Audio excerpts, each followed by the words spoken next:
Επανέλθαμε μετά το τελευταίο διαφημιστικό διάλειμμα, κυρίες και κύριοι, για το τελευταίο τέταρτο της εκπομπής.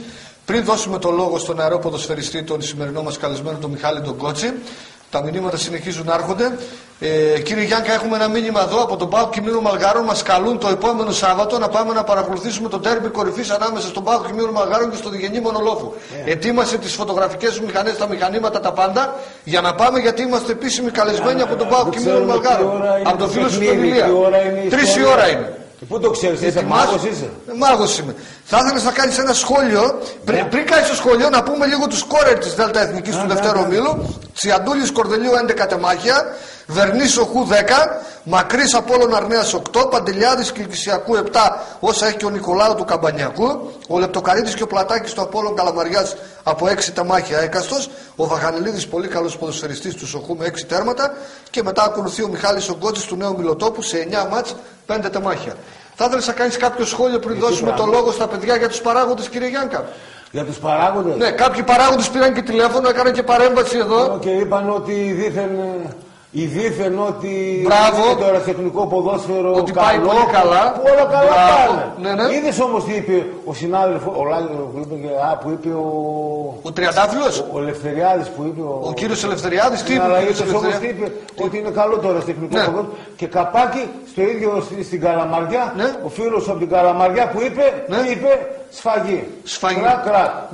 Όλα πάνε καλά, δεν το σφάξαν αυτό. Κατά τα άλλα πάμε καλά, έτσι. Όλα. Εν πάση περιπτώσει τώρα, είναι το αεροτεχνικό ποδόσφαιρο, δεν είναι μόνο. Σήκωσε λίγο το καπέλο, Γιάννη, για να βλέπουν τα μάτια σου. Ναι. Είναι τώρα που περνάνε οι οικογένειες, έχουν προβλήματα οικογενειακά και λόγω ανεργίας και ανέγειας. Κάτσε τώρα αυτό. Και τώρα τους πήραν και χαμπάρι και πέφτει η παντόφλα. Πού είναι η παντόφλα, παρακαλώ? Εδώ. Πέφτει, ξέρεις πόσες παντόφλες έχει? Πού τη βρήκες την παντόφλα? Ξέρεις με τι παντόφλες κυνηγά τους παράγοντες? Γυναικεία παντόφλα είναι. Κουφά, ταχώνεις το αεροτεχνικό στην ομάδα σου. Εγώ δεν έχω γάλα για το παιδί μου. Καινούργια η παντόφλα, μεταχειρισμένη καινούργια. Original.